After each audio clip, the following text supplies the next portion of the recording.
Ah yes, the Vikings. Axe-swinging raiders who terrorized Europe, right? But what about when they weren't busy pillaging monasteries and starring in Netflix dramas? What did everyday Viking life actually look like? Let's sail through three big parts of daily life. First, the Viking diet. Not just meat and mead. Forget the image of Vikings gnawing endless turkey legs like medieval wrestlers. Their diet was surprisingly balanced. Yes, there was meat, pork, beef and fish galore, but they also grew barley, rye and oats. They made bread, porridge and even a kind of primitive granola. But here's the viral kicker. Horse meat was fair game and so was blood pudding. And in Iceland, fermented shark so foul it still makes modern tourists gag. Oh, and beer and mead weren't just party drinks.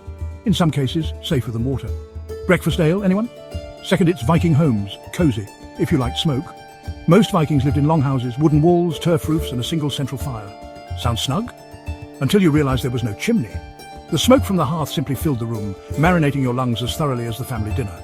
Archaeologists actually tested it. Air quality in the house was worse than rush hour traffic. So, yes, very cosy if you enjoyed slow roasting your own lungs. And third, Viking fears. Not just enemies, but the supernatural. Of course, Vikings worried about raids, bad harvests and freezing winters. But their biggest fears often came from the unseen. Ghosts, vengeful draugr rising from their graves, and the wrath of the gods themselves.